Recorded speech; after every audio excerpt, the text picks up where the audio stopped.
Bob Murphy Show, episode 458.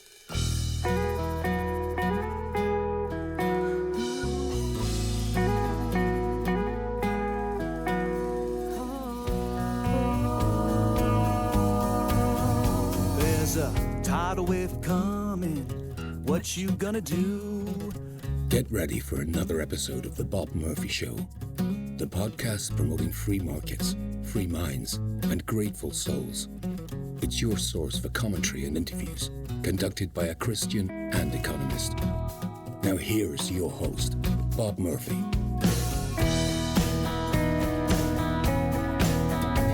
Hey everybody, welcome back to the Bob Murphy Show.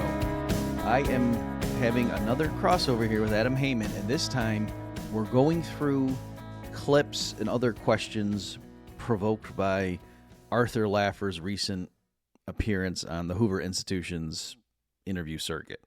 And so Adam and I, both watched the thing. We grabbed some clips, and then he's got a bunch of questions. So I think you guys will learn a lot if you're econ nerds, specifically like Laffer's supply side worldview and how does that relate to standard Keynesianism, but also the Austrian approach, because it's not the same thing, even though it's not the same thing as the Austrians, even though Laffer is also anti-Keynesian. All right, so I think you'll enjoy this. Here we go. Hi, Bob. Hey, Adam. Buddy, I am so excited. You want to know why? Why? Because as much as I love doing clip shows and as much as I love reviewing movies and books and graphic novels, when I have a bona fide economist to talk to, I really love talking about economics, and that's what we're going to do today. Yeah, I'm excited as well. I thought you were going to say that you can kind of phone this one in, and I'm going to do most of the talking. Also that. Yeah, it's a twofer. So why don't you tell us why we are taking this opportunity to talk about economics? Sure. So the news hook here, folks, is a recent interview dropped from the Hoover Institution of Arthur Laffer. So of Laffer curve fame, and I think we'll get into that later in this episode, what that is and so forth. And I have a special insight into Laffer's work because I used to work for him. So after, get my timeline right. So I got my PhD at NYU, then I taught at Hillsdale College for 3 years. And then we ended up in New York. And then the next job I had, moved down to Nashville, and I worked for Arthur Laffer for just shy of a year. And so I got to, immerse myself in his academic work, and I saw, how he wrote his research papers for his clients and things like that. So anyway, I am pretty well versed. And also I will say, for those of you who are Austro-libertarians, I'm sure many of you are, partly what I'm going to get into in this discussion is the aspects of Laffer's worldview that things I picked up from him, right? That I did not know just from reading Man, Economy, and State and Human Action. All right, let's put it that way. So that's kind of just the preface. So again, what we're going to show clips from is this younger guy at Hoover asking Arthur Laffer a bunch of questions, and then he just goes off and tells war stories and things like that. But I think those of you interested in economics and the history of economics will appreciate this. Absolutely. So I watched the interview, and we're going to play 3 clips from it, and then I have a bunch of follow-up questions. Why don't we just launch right into the clips? Do you want to tell us why you picked this particular first one, or does it need any setting up? Yeah, ultimately, what's going to come across in this first clip is Laffer's pretty strong about just, the money should be left to the private sector. And it's interesting just because I think some Austro-libertarian types have this idea that, Art Laffer, he's kind of an establishment guy or something. And I know Murray Rothbard had a critique of the Laffer curve and, at one point. So anyway, this just may surprise you. So I partly wanted to include this one just so people could see that this is what Laffer's saying when Hoover's interviewing him right now. Yeah, I'm glad you picked it. Surprised me. All right, here we go, folks. It was before Schultz Treasury that I'm talking about. Here he was head of the Office of Management Budget. His first job was Secretary of Labor. And then when he moved over to be head of the Office of Management and Budget, this newly created agency, is when I joined him in 1970. Now, at that time was just before the Camp David wage and price controls, devaluation of the dollar, the 10% import tax surcharge, all the stuff you and I hate and despise and disagree with to the limit. But Nixon, I enjoyed Nixon personally very, very much. But this was George Shultz's first thing there. And then, of course, what he did was he left that. He went become Secretary of the Treasury. And I went with him for that. I was his consultant 2 days a week from the University of Chicago. I went in there and I had my own little office right next to his, right across the little hall there. And it was just a cool, cool time. That's when we went off gold, when we devalued the dollar. We did all the Smithsonian Accord, all of that stuff occurred in that period. And, it was a very exciting period, a very, in my way, bad period in sense of economics. I mean, it's when government finally monopolized money. As you know, John, before 1913, money was private. There was no government money. Now, the government did do three things. It defined what a dollar was. It's 1/20th of an ounce of gold. It's 1 ounce of silver. That's what they defined that. Then the government also, prior to 1913, did have a mint that minted coins. If you brought in bullion, it minted coins correctly and charged a fee for it. So did a lot of other places mint coins. And the third thing the government did, which was really important, was that it audited banks' balance sheets. So if you said your balance sheet and your income statement was such, they went in and audited it, made sure it was true. And what was before 1913, there was no currency as we know it. There was banknotes, which were issued by individual banks. Some sold a slight discount or premium to another bank or so. But that was the money back then. And obviously from 1790 until 1912, let's say, the U.S. had bibbles and bobbles and inflation, but there was no generalized inflation for 130 years there. And then, of course, once we started the Fed, which was in 1913, the government started to monopolize money. Then Roosevelt devalued the dollar from $20.67 an ounce to $35 an ounce. Interest equalization tax, voluntary for increase, ending up in the Smithsonian. In the next 120 years or so, we've had huge inflation. I think the price level has increased 33-fold. It's just another example how government shouldn't be in the business of doing what the private sector does better. There should be no government money. There should only be private money today, and it should not be run by Powell. I mean, this guy's not competent, and government shouldn't run money. It should be private. Yeah, I was surprised when he just went out and said that. Is that what he would have said when you knew him back when? I mean, I was surprised too. So I guess that's one way of saying I don't think so. I think that was just like a stronger statement from him. Also, I was surprised by him kind of making fun of Powell there at the end, because his style typically, again, when I worked with him, so just to give people, that would have been 2006 to 2007, in that area, that range. He was very, how am I trying to say? He was more courteous to people. Like, you might just say, oh, he's a right-wing guy. And so, oh, geez, Al Gore, let's go make fun of Al Gore. Because Al Gore lived in Nashville.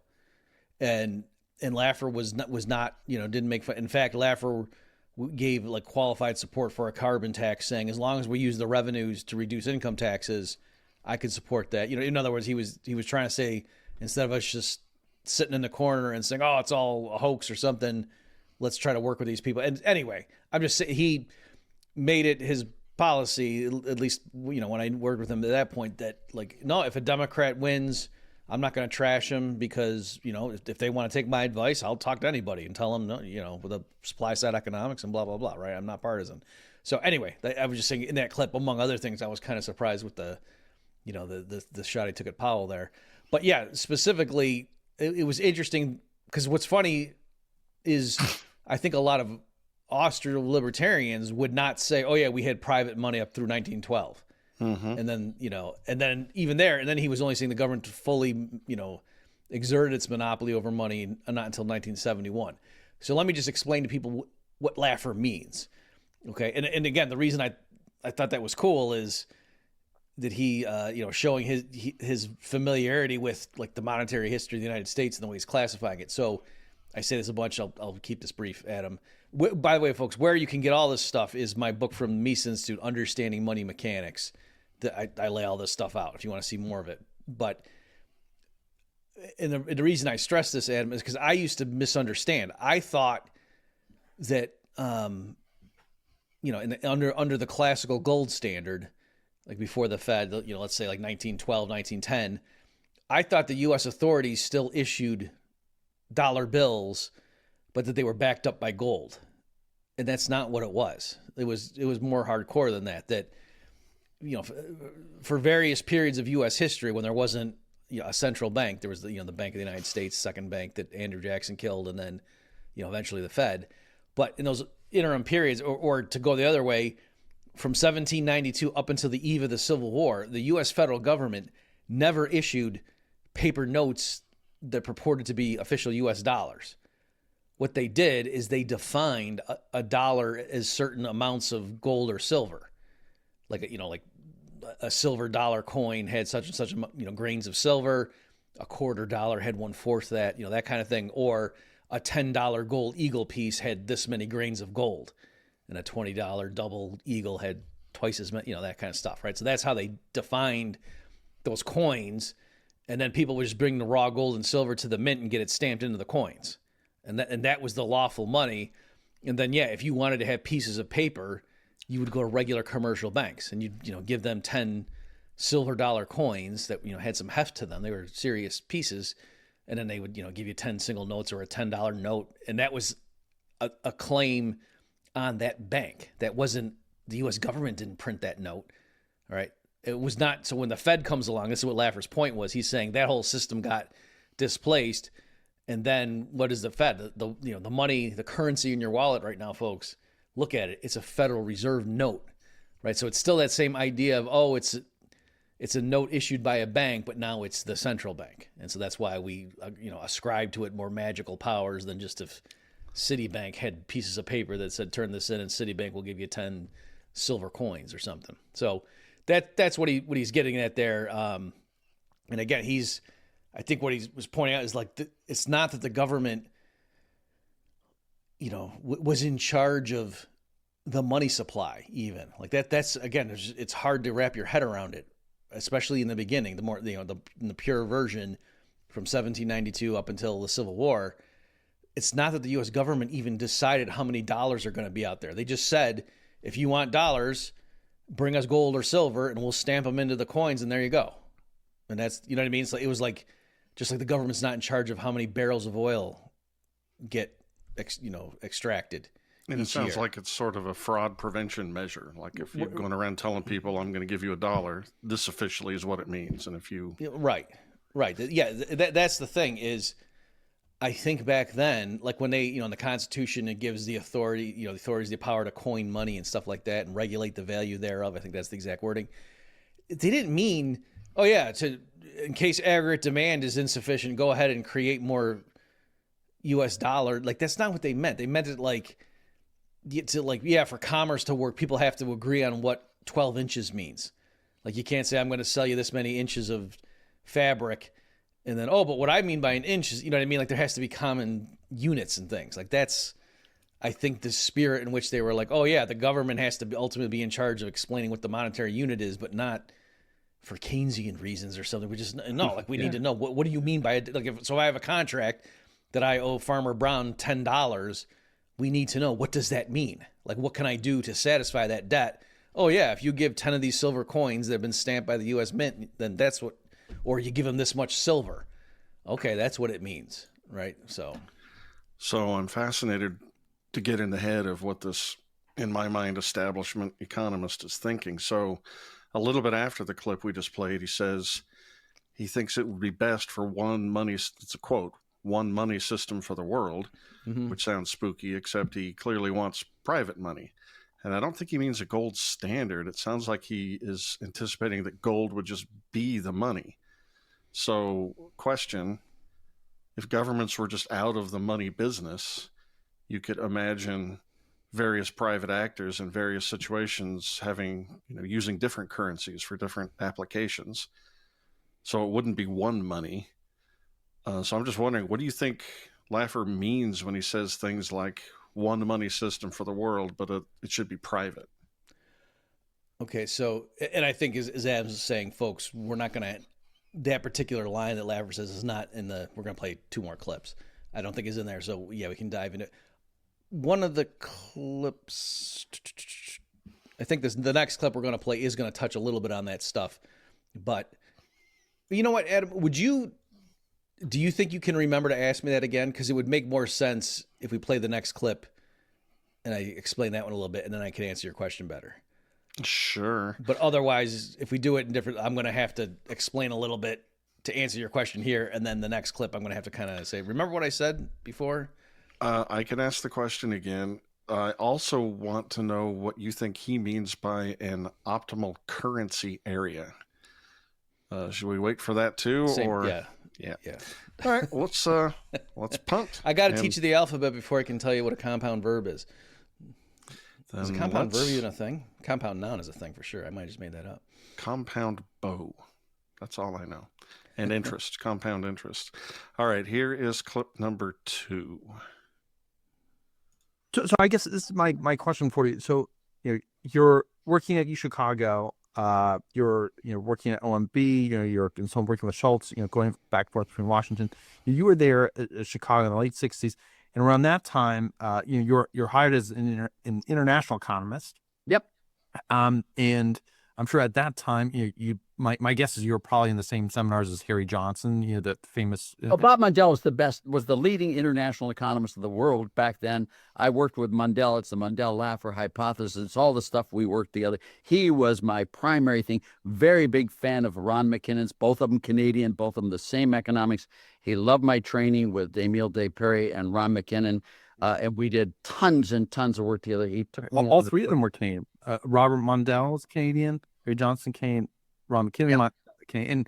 And some people would argue that part of what inspired the Mundell-Fleming hypothesis or conjecture, and trilemma was the fact that Canada was actually the first sort of break off from the Bretton Woods fixed exchange rate system in the 50s and to float briefly before they went back. And it almost got killed. And that sort of influenced Mundell to start thinking about, should we have a fixed exchange rate regime, floating exchange rate regime? Mundell and Milton Friedman had obviously this, very big debate in that time. But we were all fixed exchange rates. We were gold standard people. Mundell and I and Paul Volcker in there, and Milton Friedman was floating rates. And just for the record, floating rates don't work. They don't work. It's a debate. It's a debate that still goes on to this day. But it shouldn't. Yeah, well, the end, I guess, of Bretton Woods and the breakdown of the fixed exchange rate system. It's ushered in this. The fixed exchange rate system didn't break down. The fixed exchange rate system was demolished by sabotage. Yeah. We had no problem with a fixed rate system for 3-4 centuries before 1913. It did really well. And it did the monopoly of government and then floating rates did really badly post 1913. And it ended up squirrely as all get out. We almost went back to fixed rates with Reagan. We came very close. Well, there was the Gold Commission, Schwartz kind of led, and there was a bit of a revisiting of some of these things. Oh, a total revisiting, and Reagan was a hard money person, as was Paul Volcker. Paul Volcker was gold standard all the way. And we got. Volcker wanted a 0 to his, for this entire life wanted a 0% inflation target. Volcker. Me too. Mundell too. Why? I guess the argument was, why 2% over long periods of time? It's a lot of inflation, but you should have 0%. Instead was the argument. Was it Friedman who was pushing back and fighting for flexible 100% Friedman exchange rates, and who won over Reagan in that? It was 100% Friedman through George Schultz that got the Camp David to go to devalue the dollar, go off gold, and to have the Smithsonian Accord where you had a floating rate.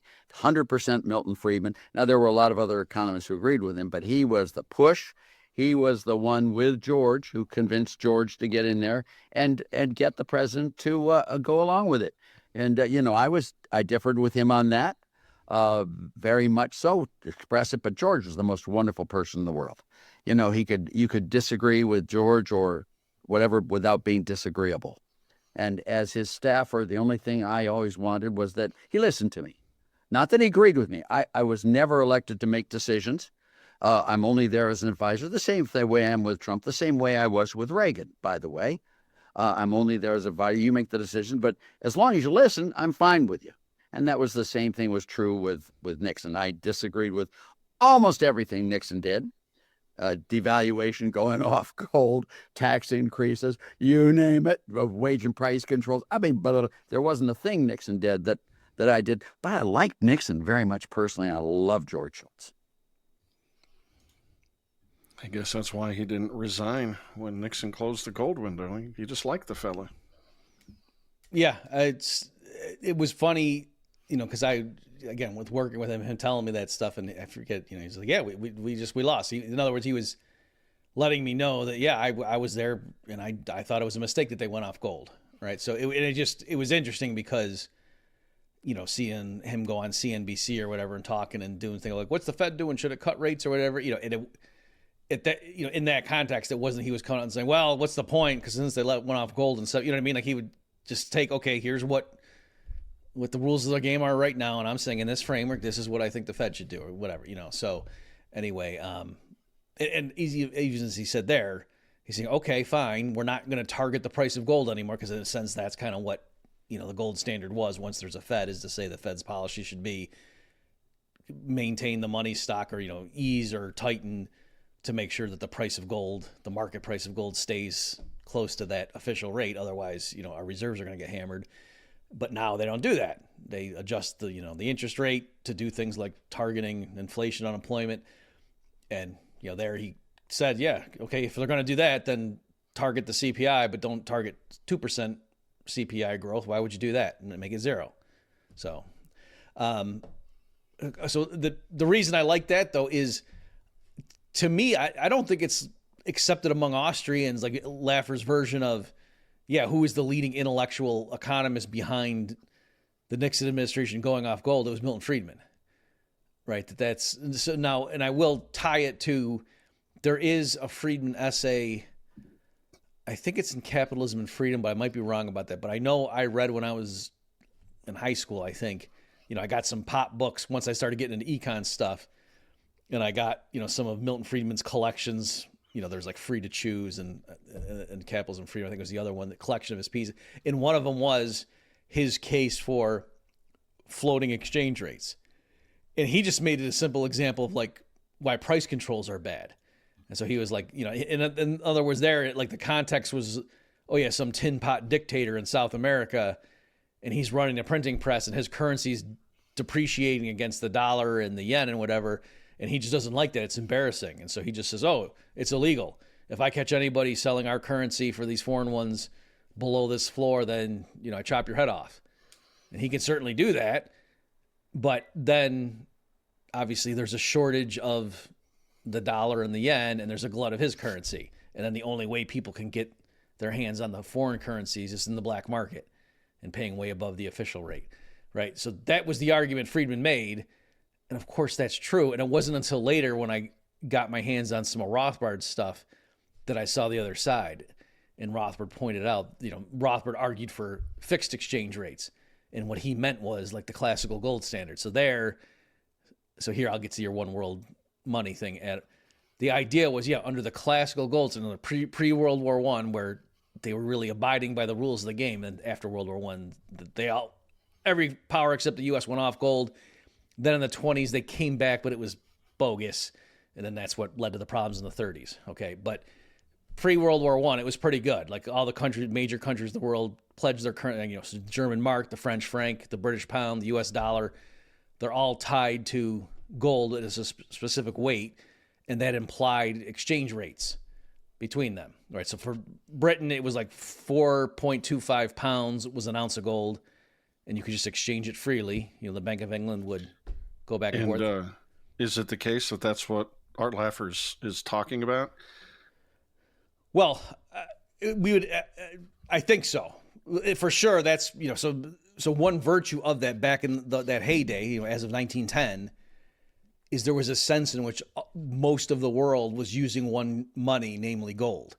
Even though, yes, the people in England would be using pounds, and the people in Cincinnati were using dollars or whatever, you could price as a business person, you could price it, if you bought your raw inputs from Spain and then had them manufactured, in factories in Germany and then sold the output in France, it was like you had the same currency in every place, even though you technically didn't, because the exchange rates were fixed. You didn't have to worry about exchange rate risk, right? And so that was the idea. And so effectively the whole world was using gold as the money with, just like in France, they spoke French, right? But that wouldn't affect, the money, right? So that was the idea. So I don't know. I would have to hear the clip again, but he did talk about Bitcoin too at one point in this interview. So I don't know, what, if he's saying, oh yes, I just want all the governments of the world to go back on a strict gold standard, and then we'll go back to private money and one world money. I don't know if that's what he meant, or he just meant, yeah, get out of it altogether and just let people choose, and they'll probably naturally gravitate towards gold again. Yeah, I was going back and forth, but I came down on the opinion that he's pretty radical and he just wants freedom, and whatever happens, happens. He happens to think it'll be gold, but probably not everywhere all the time, which is what you'd expect. So that optimal currency area. Right. Yeah. So that the idea there is, it wouldn't work if every single human being issued his or her own currency, and then we all just try to trade with that. Like that would be a barter. Right? That'd be like having no money. Okay. Then you say, okay, so does that mean then that everyone on planet, like, given that there's going to be a money, does everyone on planet Earth have to use it, or else does it work? And you say, well, no. If everybody in North America used one type of money and everybody in Asia used a different one, or where, that could work. And then when you do trade between those things, you'd have to worry about the currencies, but that can work.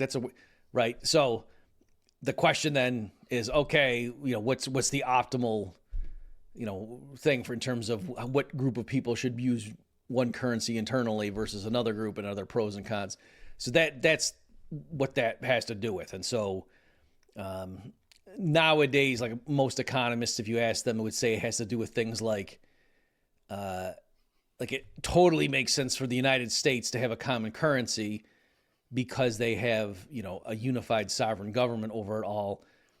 And the reason that you might say, oh, because they can issue, no, the issue is, the reason is that there's unified fiscal policy. That's what they would say, right? That if it's not worth getting into, but that's what they say. What they say, the problem is, like, why some people thought the euro wasn't going to work, because that was part of the dream of the euro, was, to compete against the United States, all these little dinky European countries, we have to merge forces, and how can we do all these currencies, and then the French or the Spaniards are inflating too much, and the Germans are real austere, and this doesn't work, and we got to come together, because how else can we, right? So that's part of the thing. But then the ostensible problem is, but if they're all using the same currency, but then you can't stop Greece from running up their debt, and you know what I mean. So that's why they had rules where, if you want to join and use the euro, you got to have your debt to GDP within certain ranges. And you see what I'm saying? Like, the point was, we're not going to let you come into our currency area and benefit. Like, investors around the world will trust your bonds and stuff because it's denominated in this very safe currency, because the ECB is prudent. But then your individual government's just issuing bonds like a madman. Like, so that was part of the issue.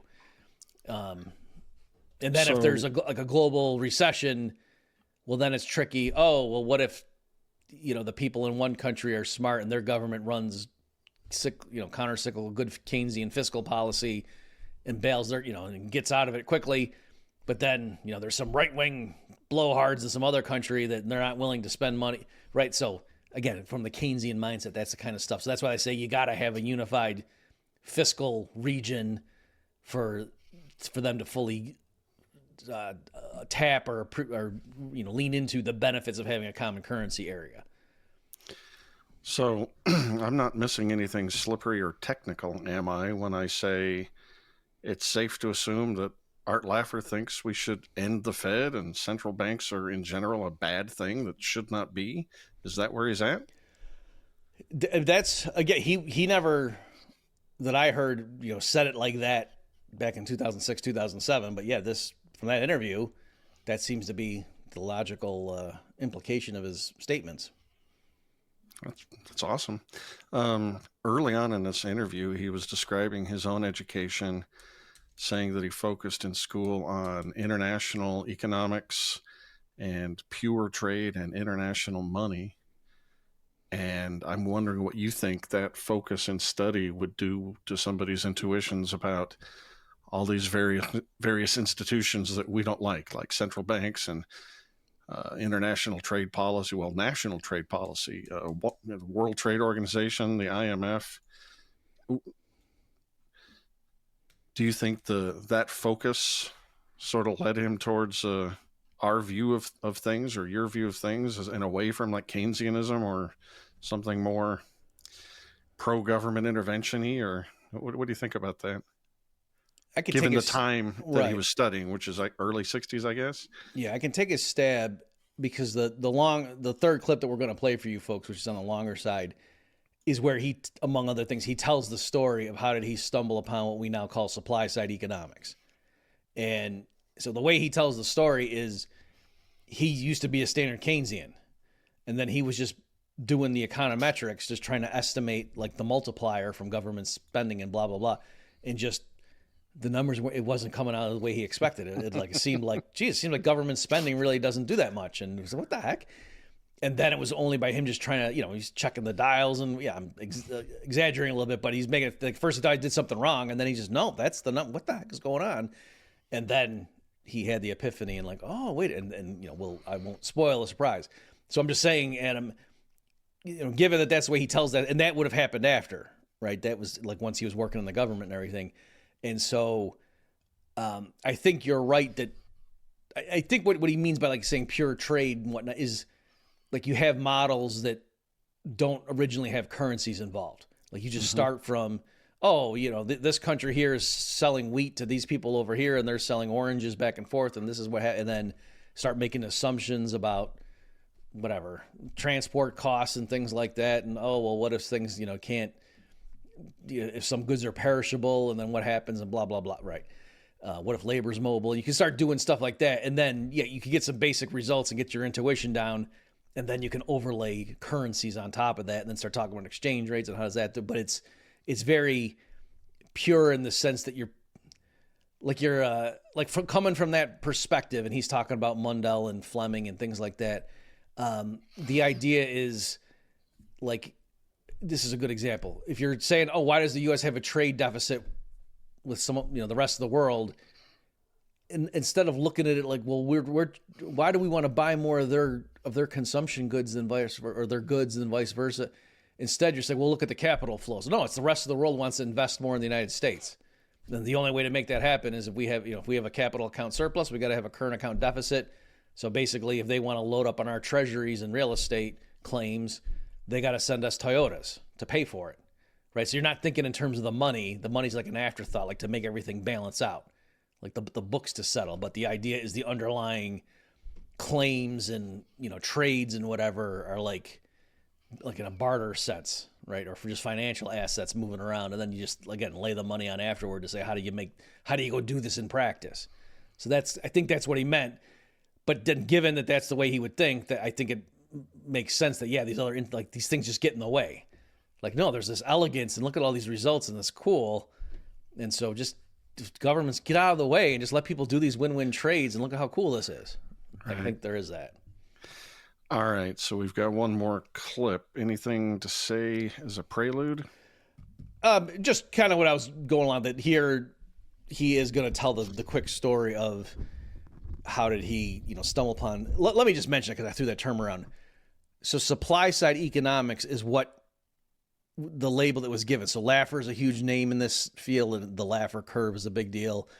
Jude Wanniski is one of the pioneers in this in terms of like popularizing it.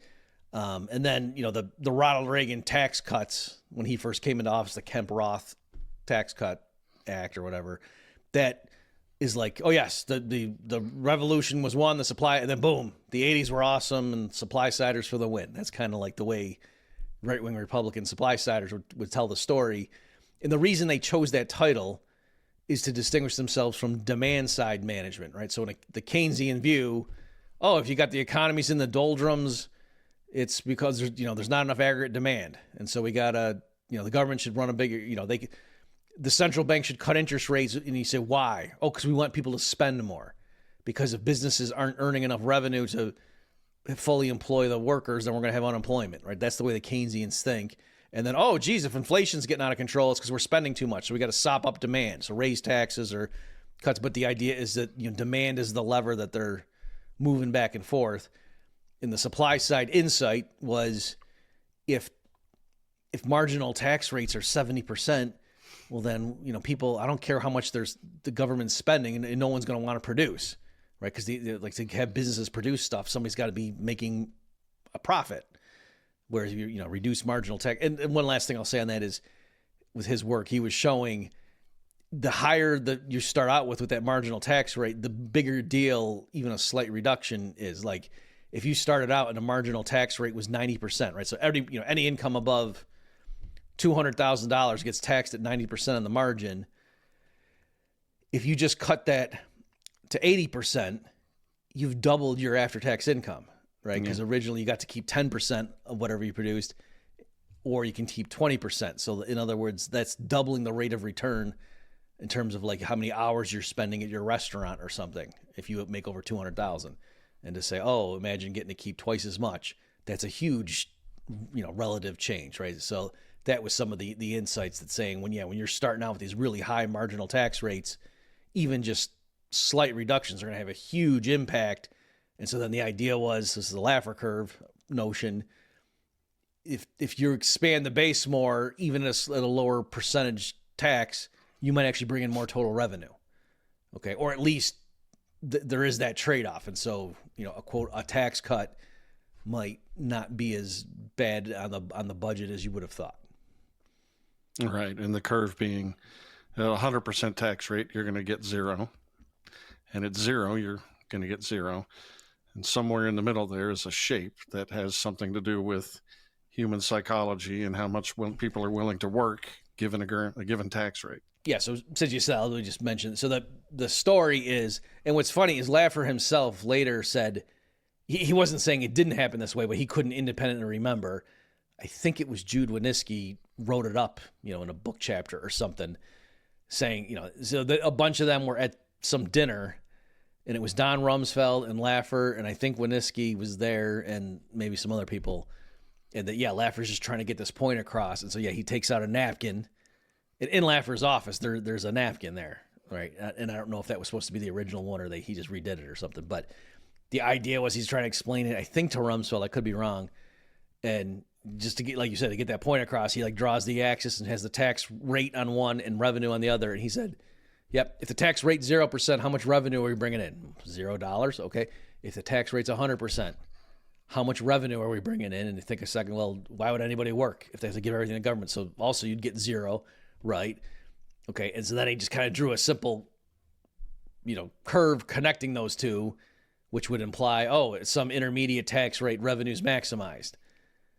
So, and then, if the tax rate's higher past that point, so it's called being on the good of the prohibitive side of the Laffer curve is the terminology. So to say, right now, are we on the prohibitive side of the Laffer curve? Then that means you could lower rates and total revenue goes up. All right. One last thing I'll say around this. Laffer never said the optimal rate is the one that maximizes revenue to the government. So clearly he would agree it would be stupid for the rate to be higher than that, right? Because then you're taxing people, taking their money away for no benefit, in terms of the Treasury. But he would have been okay with lowering the rate, on the better side of the Laffer curve, if revenue went down. But even there, his point was revenue will not drop as much as you think it will with a static analysis. Right. Do you happen to know if he ever said that explicitly? Oh, totally. Yeah, he did. Okay. And he wasn't just saying it after the fact. When I, first started working for him, I went back and read all of his early papers and stuff. He said that before they did it. You know what I mean? So it wasn't just revenue went down and he was covering himself. And by the way, revenue went up too in the Reagan years, right? So it's... No, but I mean, did he ever explicitly say, I for sure don't want us to be here at the optimal intake for government. We have a better society if we go shrink government spending and go and tax even less. I'm virtually sure that he did explicitly say that. I'm even more confident that he never said the optimal rate is the one that maximizes revenue. Like, Gotcha. I'm virtually certain he never said that anywhere, and I'm pretty sure he did spell out and say, you know, at the lower rate, like, you know, where should they set it or whatever. But that's the thing too, is that wasn't just a shtick that he was doing there. Like, he really did view himself as just like, hey, I'm just advising, you know, I'm not a dictator. Nobody elected me. So there's a sense in which he could say, well, that's a very what should the tax rate be? That's a very complicated question. But his point was, let's think about it the right way and don't just think, look, oh, we got to get more revenue, so we just got to increase the tax rate. Well, that was the thing too, is even there I'm being more careful. The way people normally talk is, oh, so-and-so cut taxes. And he just thought that was too ambiguous. Like, what do you mean by that, right? Do you mean he reduced the tax rate? Because it's possible tax revenue went up. Right. So is that a tax cut or is that a tax hike, right? So, gotcha. All right. Well, this is a bit lengthy of a clip, so let's dive right in. Government spending using a seasonally unadjusted co-adjusted. You can go back and look at the article there. It created huge kerfluffle in the world. If you go back and look at the article there, I found that government purchases of goods and services increased GDP by the amount of the increase in purchases of goods and services in the first quarter, and then for the next 3 quarters went back down to where it otherwise would have been. So it was 100% crowding out of shifting government for there, and I couldn't understand that. And government transfer payments actually reduced GDP growth. So I was struggling with this, being trained as a macroeconomist back then. I was struggled with this terribly, and finally came to the conclusion it's incentives and supply. If you tax people who work and you pay people who don't work. Do I need to say the next sentence to you, John? No. That was supply side economics. When government spending reduces output, not increases it. Taxes are a disincentive to work output and employment. Transfer payments pay people not to work. They tax people who do work. And that was the evolution of supply side economics, which is the exact opposite of Keynesian or monetarism. I am not a monetarist at all. I'm not a Keynesian. I personally believe that people don't work because they're jobs. I believe that people work to get paid, and they get paid after tax. I don't believe that people save their money because of their incomes being higher. I believe they save their money to make an after-tax rate of return on their investments. Hello? It's an incentive-based model. I believe that if you have 2 locations, A and B, if you raise taxes in B and you lower taxes in A, producers and manufacturers are going to move from B to A. You know, people can change the location of their income, the timing of their income, the volume of their income, and the composition of their income, all based on taxation. And that came out of my paper in 1972. And I was at 6s and 9s. I was completely at odds with my own concept until all of a sudden this classical model started rolling in on me, and bang. And then you can see all the rest from that. Mundell was right there with me the whole time. It was just a great fun. And that's why now I spend so much time on macro. It's just incentive economics, John. That's all it is. I mean, nothing more, nothing less, just like international economics. Absolutely. You know, and it's fascinating. You know, I think there's now, roughly 50 years later, you know, I think there's a whole renaissance going on in fiscal research, and a lot of work done by Valerie Ramey here, and work done by John Taylor as well. Just showing that fiscal multipliers are much smaller than people I think originally. They don't exist. They're negative. They're negative, John. They're negative. Have you ever heard of a person spending himself into wealth? It's stupid. Have you ever heard of an economy taxed into prosperity? It makes no sense. Now, there are certain functions that government does that it does better, like military and stuff like that. We're not talking about that. We're talking about transfer payments. We're talking about that. And can I go through with 1 second with you on the transfer theorem? Because this is so important, John. The transfer theorem is that all transfers are where you take income from one group and give it to another group. That's a transfer. We usually think of it in terms of from those who have a little bit more to those who have a little bit less. You with me? Mm-hmm. Now, if you take from those who have a little bit more and give to those who have a little bit less, by taking from those who have a little bit more, you reduce their incentives to produce. and they will produce a little bit less. By giving to those who have a little bit less, you provide them with an alternative source of income other than working, and they too will produce a little bit less. The theorem here, and it's a theorem, it's not my opinion, it's not I'm tall, I'm short, I'm Harvard, it's math. Whenever you redistribute income, you always reduce total income. And that's the whole basis of stimulus spending is redistribution of income, and it doesn't work. It always reduces income. I mean, my sense is that, having looked at a lot of this myself as well, and this is the arguments that John Taylor and Valerie, others have made, is that, really the challenge with transfers is that, they largely get saved and they don't get spent. So, this idea that that's not the truth. People... That's wrong.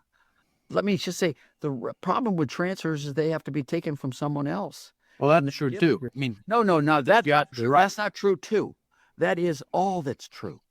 By taking from people who have, you reduce their spending because they now have less than they otherwise would have had. That will destimulate the economy. In the same way, the people who receive the money will spend more. The recipients of transfer payments will spend more. That's true. But the payers of transfer payments will spend less. The income effect. Get your Slutsky equation out. This is where training today is so bad. Get your damn Slutsky equation out. And in an economic system, the income effects always, for a transfer or a tax rate change, always come to zero. Always. But the substitution effects don't. I had this problem with Senator Nelson in 1974 when we were talking about the $600 tax rebate from Jerry Ford, that guy.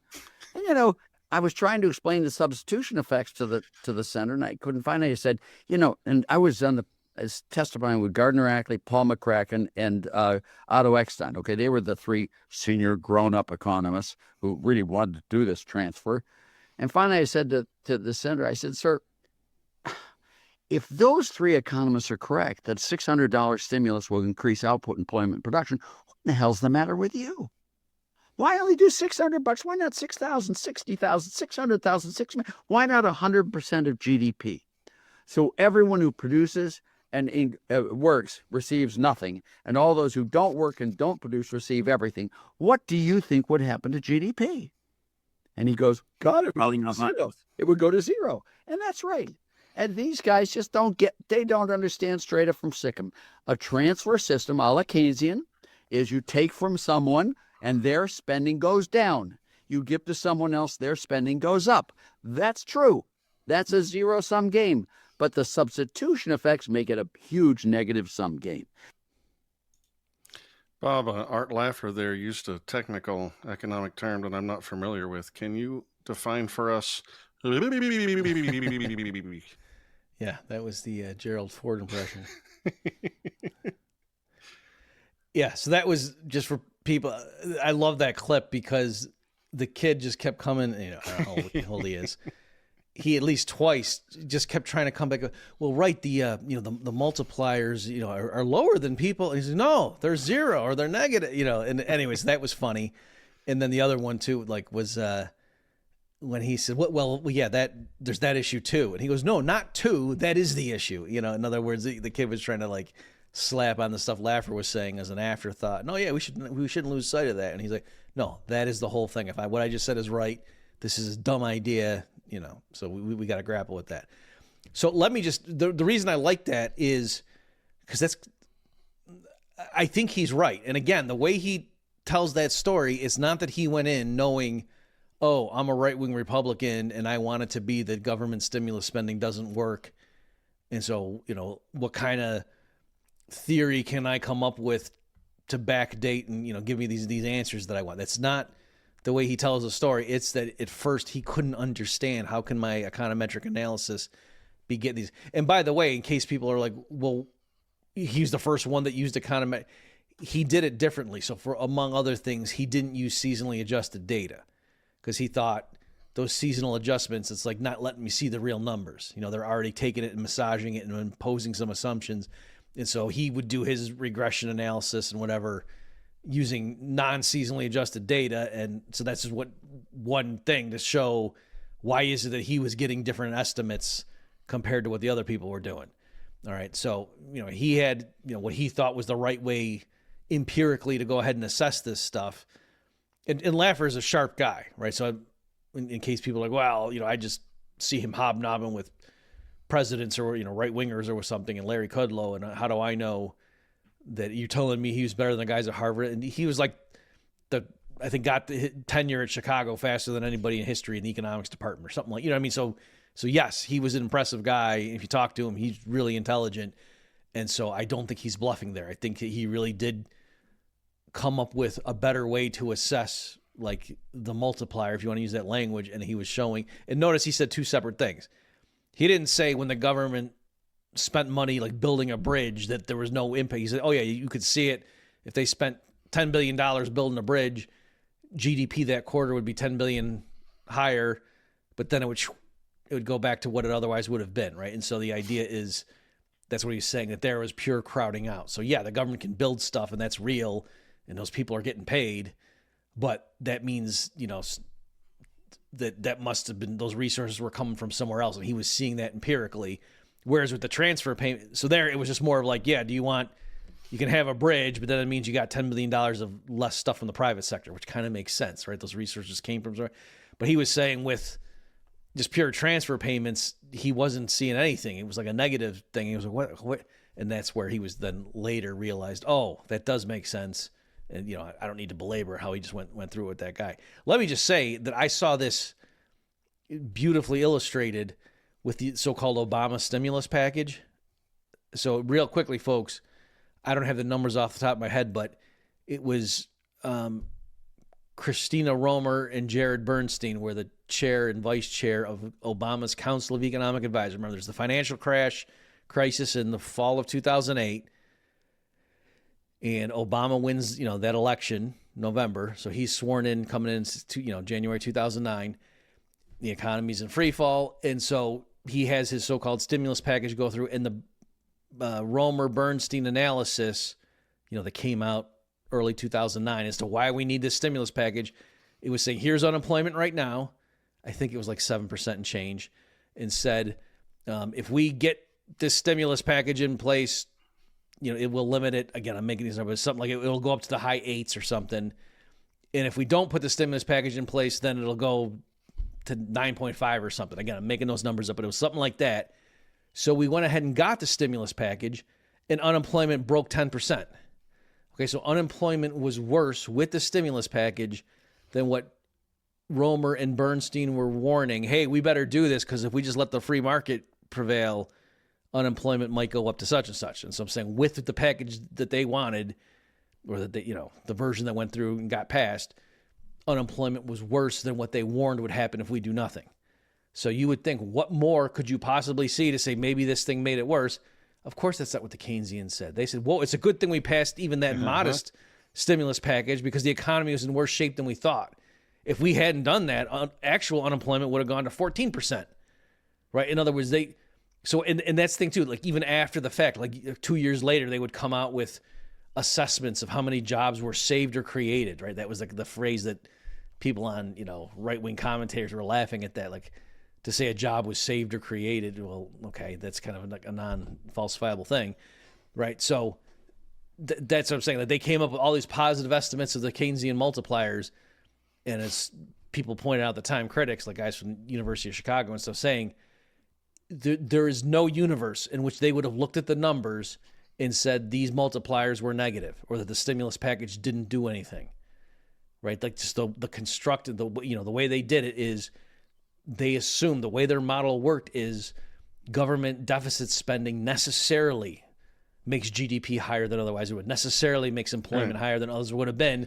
And then they were just trying to assess using various techniques, right? So there was some method to it. They weren't just throwing a dart at the board and reporting the number. But the point was their techniques would never, no matter what the numbers said, have popped out and said, oh, you know what? We actually made things worse. That was literally impossible that could have been the answer popping out of their result. Falsifiable. Yeah, for sure. I don't think Art Laffer is guilty of the same thing, but I do wonder. A lot of the things he was saying as he was describing them are, what we understand, incentives matter. We can predict this sort of thing from basic human psychology or whatever. So do you think his empiricism is driving his theory, or are they disconnected, or is one like a double check on the other, or how do you think it works for someone with that approach? Because he's not an Austrian, right? He's something different. Right. Again, I think he would call himself a supply sider. What's funny too is he said there's something like in that old classical approach or model. He might even say the word model. I don't remember.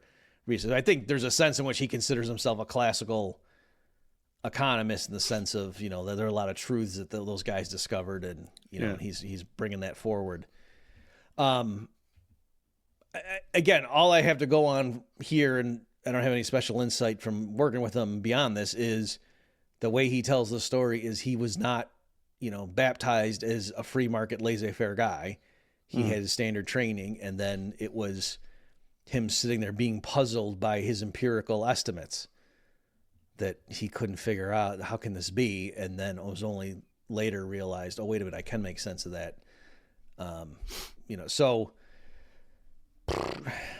again, I had that thing too with, because once I saw what happened with the Obama thing on the front end, then there was a similar thing later with the so-called sequester, right? That, you know, the Republicans, was it in 2010 that they did well in the midterms, you know, and then they were forcing, they had like the government shutdown and stuff like that. If you remember all that stuff going on, you know, Krugman was calling it, you know, making Dr. Strangelove references and saying it was a doomsday device that you know, except that it's the Republicans are doing it, whatever, you know, rhetoric like that, like, cause they're going to just, you know, slash spending and whatnot.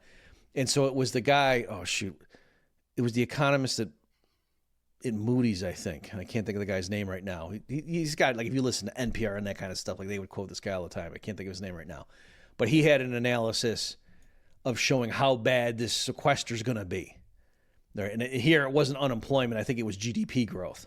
And he was saying, if this sequester goes through, you know, GDP growth is going to be this awful number. And if we just keep things as they are, then it'll be this decent number. And so we got the sequester, and GDP growth was higher than what he said. As long as we don't get this bad sequester, GDP growth should be such and such, right? So again, on the front end and the back end, the outcome the Keynesians were saying that, like, the data could not have said they were wrong more. And in this case, what they said is, thank goodness the economy was in stronger shape than we realized, so the sequester didn't hurt as much. Like, the economy was either able to weather that, or some of them said the Fed offset it, and that was their, you know, get out of jail free card. But in any event, I'm just saying you saw that same pattern. But, like, I could see that easily because I was able to step outside the paradigm. But no, those guys all were locked in, and they're just going around reporting matter-of-factly that, well, yeah, those idiot Republicans, do you know GDP growth was this much lower? Even though the absolute level of GDP growth was higher than what they had said. They didn't care because we all know, just like, they're acting like they're going out and taking the temperature and telling people what's the temperature outside. You know, when no, that's not what they're doing when they say, because there's always a counterfactual. If you would say, you can go measure GDP, but the issue is GDP higher now or lower than what it would have been had this policy been different? And there, you can't just go measure that. It's not out there. It's an alternate reality that never occurred now. At the end of that last clip, you heard him vent some frustration on the interviewer. And then earlier, as he was talking about his upbringing, he said back when he was being trained, they were, quote, a lot more rigorous back then. Do you know what he means exactly about rigor in that sense? Well, so there, yeah, the specific thing he said there is like, get out your damn Slutsky equation. Yeah. What's funny is I always remember the Slutsky equation because my micro professor at NYU, who's just real anal, like, he was the most rigorous guy I'd ever met in my life up to that point. Like, that's when I first was disillusioned with the Austrians because I thought, like, they lied to me. Or when I was not expecting these guys to be a bunch of buffoons. And it was like, holy cow, these are the smartest guys I've ever met in my life at NYU the first year. And then it was only later I was like, oh no, they're crazy. They actually believe these models, right? So that's right. I came back and, you know, so none of the Austrians certainly are wiser than these guys, even though those guys are like, you know, technicians and are really intelligent with math. And he's writing it on the board, and he actually said, "My first love, the Slutsky equation." And he wasn't making a pun about, slut. So I just wanted to clarify. I got you. So, in that one, the idea is if prices change, you can decompose it like, okay, so you have a certain income, like it measured in money terms, and then, there's various goods you could spend your money on. And then the idea is, what if other things equal, one of those goods gets cheaper? And so then, how does that impact how much you spend on all the different goods? And so the idea is, well, by one good getting cheaper in money terms, there's two impacts on you. On the one hand, there's what's called the income effect, that your real income, you're wealthier now, right? Given how much you get from your paycheck, if one good out there now is less per unit, there's a sense in which your paycheck goes farther. So there's that sense. And so you might spend more on some other good just because now you're wealthier, right? So there's that issue. But then the other issue is, now, given that good is a lower price compared to the other ones, there's a substitute. So that first thing is the income effect. And then the second thing is the substitution effect, that now as you allocate your dollars among the possible goods, the fact that one's cheaper than it was before clearly means you're more likely to, buy more units of that. You don't have to, but there's a bias towards that, right? So that's substitution effect. And then the total overall effect, and how do you actually reallocate your dollars, is like the sum of those two effects, right? So that's what the Slutsky equation spells out with calculus. And so that's what Laffer was getting at there, is saying, this stuff about the multiplier and you got to do this, and like, oh, that was the thing the kid said too. He said, well, the issue is with transfer payments, people might just save it. So from a classical point of view, do you see how bass-ackwards that is? To say, oh yeah, the reason taking from producers and handing it out to people who aren't working, I'm exaggerating, but you get what I'm saying, high-income people to low-income people in the limit. Save it. Right. And to say the reason that might hurt the economy is because these people won't just go to the mall and blow the money. They might save it. Because as we all know, saving is just terrible for a capital-intensive economy. Right. And so you can see why Laffer, was having a stroke when the kid said that. Like, no, you're totally missing it. That's not the issue. That's not the problem. Right. So, because from a classical perspective, like, given that the government is taking money from the producers and giving to these people, actually probably the best thing they could do is save it. You know what I mean? Like in terms of promoting long-run growth, that's what you want to do, not go buy, candy corn with it. Okay, so yeah, so what he was saying there is that kid, when he was just blowing through that and not really listening or thinking, oh yeah, you're talking about folk wisdom, or so this is the kind of stuff that I could hear if I listened to Fox News. But here I'm talking about, multiplier estimates and stuff. They got the p-values and the 2 stars and the thing and the regression. And Laffer was like, no, don't you get it? I'm not just saying, worldly wisdom from Proverbs here. I'm saying this is technical economics. This is the Slutsky equation. Get that out and look at it and get what I'm telling you. Right? So I think what he meant in terms of it used to be more rigorous or whatever is, one thing is, the further back in time you go, the smaller were the class sizes, right? Mm-hmm. Well, for a place like Chicago, so maybe the class size is the same, but more people are getting their economics PhD in 2025 than in 1960. Mm-hmm. Even like as a share of the population. Obviously, the absolute numbers are bigger, right? So it was the programs were just harder back then. Like, I've seen examples. People have posted stuff like the final exams from Milton Friedman's classes when he would teach his students in Chicago, like in 1965 or something. And it was like, holy crap, I'm glad. Like, that would have been almost somebody's dissertation to answer. I mean, I'm exaggerating a little bit, but like, no, those questions were tough. And it was like amazing. Like, that it wasn't just like a semester project. That was, here, you come in, you got 3 hours, knock yourself out, or else you fail price theory. So I'm just saying that I think that's partly what he's getting. So yeah, technically, like, I know what Slutsky's equation is. And like I said, that guy taught it to us, but I had to go look it up on Wikipedia after Laffer said it, just to remind myself what it was. Like, that wasn't like seared into my brain. And like, not rigorous enough, Bob. Not that's what I'm saying. Enough. And NYU was a top 20 in the world when I went through it, maybe 15. So I went through a decent program, but I'm just saying the standards got whittled. Like they used to, like Kersner explained this. So I took him, the only class I ever took from Kersner was History of Economic Thought. and there it was only offered at the master's level. Right. So I'm sitting there with a bunch of master's students because, I'm here. I want to catch an Israel Kirzner class while I can. And he explained it. Oh, yeah. When he went and got his PhD, it was just like that was to get a PhD in economics. Of course, you had to take, I think he was saying at the time it was a 2-semester sequence on the history of the discipline. And you go read those older guys, and it's partly a selection bias that the old people you read are like the masters. Otherwise, you're not reading some schlub. But just listening to them, they were like, it just seems like they know the whole history of the discipline. Whereas some people now, like they almost flip it and say, well, geez, why would I waste my time reading something from an economist in 1910? Like, that's so stupid. Like, anything good that they had would have been maintained and would be in the latest, I should just go read the latest Econometrica and AER. Right? So, I get it. I hate it, but I get it. I just got a couple more questions. Sure. They're sort of scattershot. At one point, Art Laffer says that Reagan's 1986 tax bill was, quote, the closest thing to God in heaven we've ever had. Was he right? Was it really that good? Not just, from everything that came before, prior to 1913, but everything after? I mean, was it really that much of a high water mark as far as decent tax policy in America? Let me just preface this by saying that's something that I got from Laffer. Oh, by the way, I had said at the start as I don't want to fail to live up to that promise.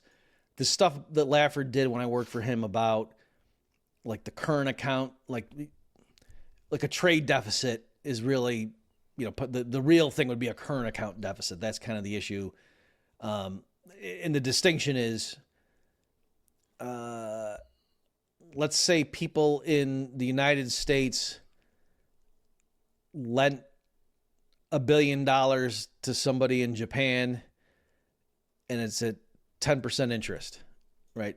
So then every year those people owe $100 million interest payment to the United States, right? You with me? Mm-hmm. And then what if the people in the United States used $100 million to buy Toyotas every year? And that's how it worked. So every year, given the story I just set up, every year you would see a flow of Toyotas from Japan to the U.S. with no goods flowing the other way because of that original transaction.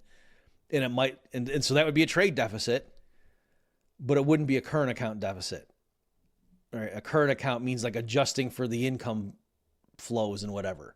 Right? So what people mean by like, oh, if we're sinking deeper and deeper into our indebtedness, like, oh yeah, we just keep sending over more, like the Japanese, if they just keep lending us more and more money and we use it to buy more and more Toyotas, and then the amount that we owe them just keeps going up, then that would be a trade deficit and a current account deficit, right?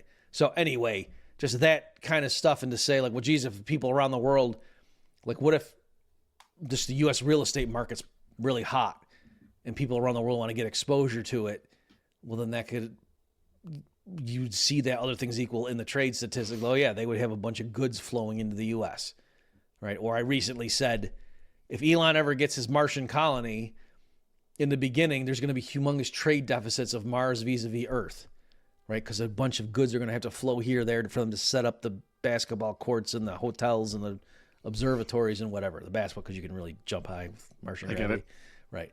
I know you did, but people at home, right? So anyway, I'm just saying, and so just thinking through stuff like that, does that mean that there's some problem? Like, no, obviously that's what you'd expect. In the United States, the first few decades, there were huge trade deficits, particularly in manufactured goods, right? Which made sense. It's this new thing, and all the established capital in Europe's going to flow there.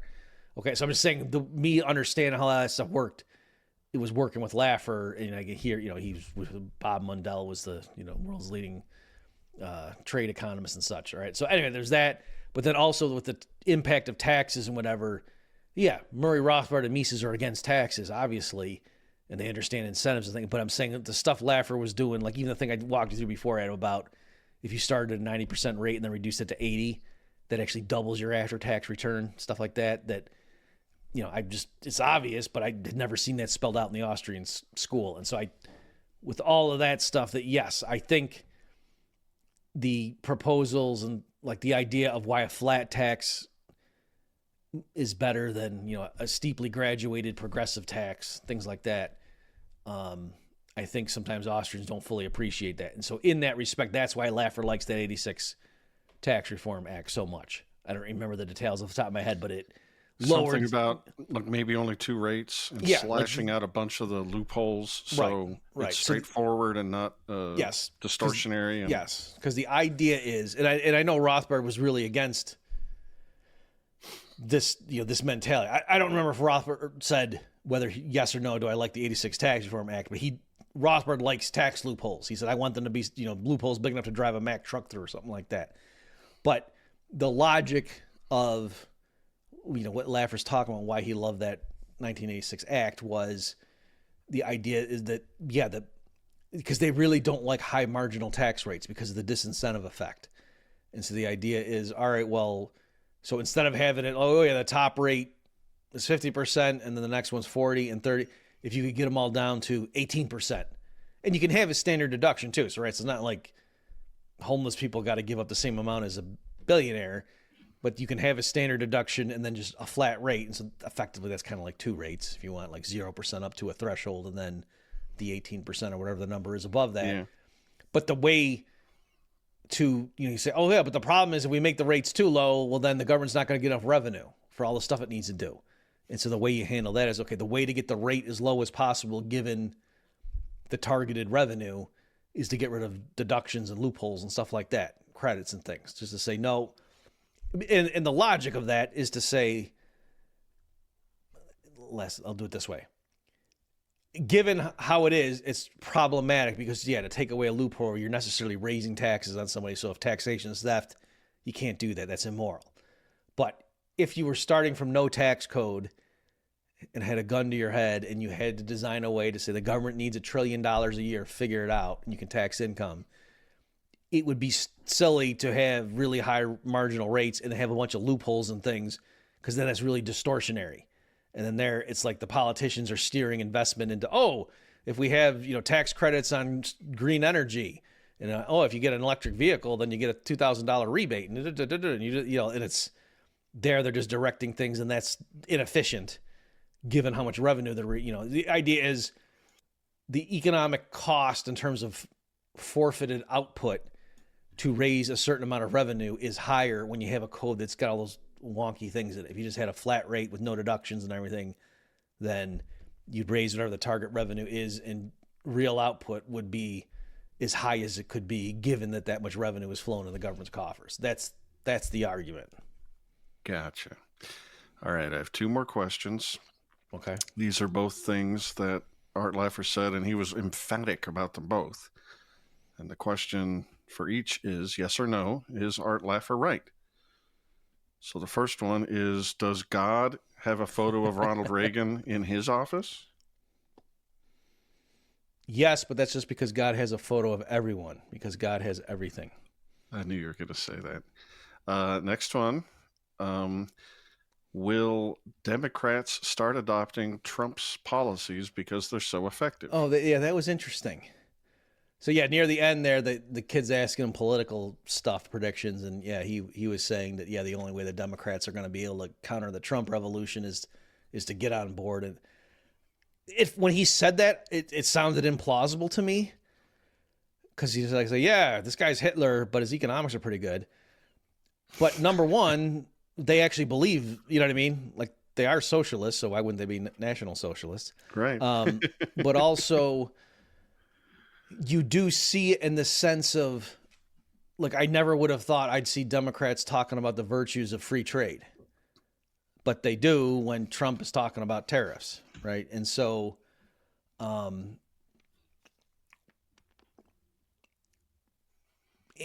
just like how they flip-flop on, there's all those clips of like Clinton and Bill Clinton and Hillary Clinton stuff talking about borders and stuff.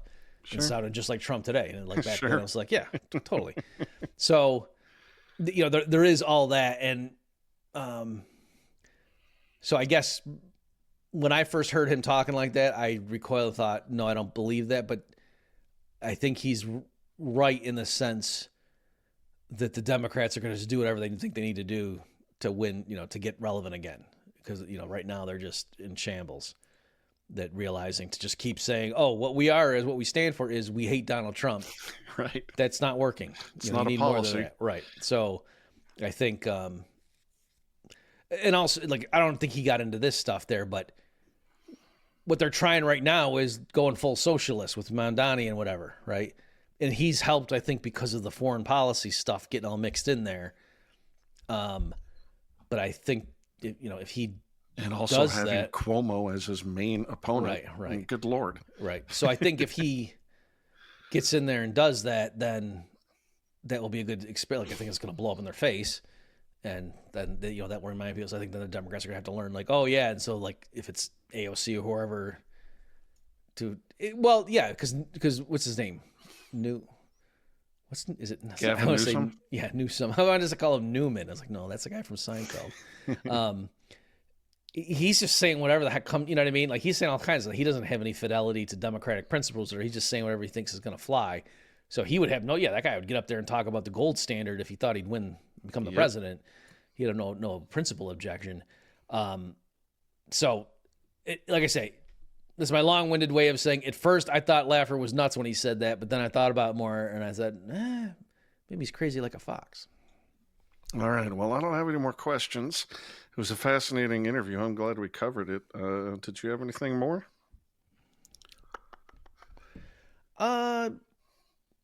Again, for people who like like even if you're the kind of person who just likes U.S. history and stuff, Laffer does get into some inside baseball with, there's this administration, we did this, so you might want to look at it just for that reason alone. It's only like an hour and change. It's not a long interview. Yeah, we'll link to it. All right. Well, thanks, Bob. This was awesome. If you good folks are listening to this on Heyman Nature, God bless you. I love you. Please go check out The Bob Murphy Show. And if, as is more likely the other way around, please go to my Substack at heymannature.com, Haman, and check out my YouTube page. Hit all the buttons and cling the bells and the whistles. And thanks for teaching everybody smart things about economics, Bob. And, well, before you joined, this podcast used to be rigorous, so now it's not. All right, buddy. We'll catch you next time, and we'll catch all of you next time. Thanks, everybody. You've just experienced another episode of The Bob Murphy Show, the podcast promoting free markets, free minds, and grateful souls. For more information and to subscribe to this podcast, visit bobmurphyshow.com.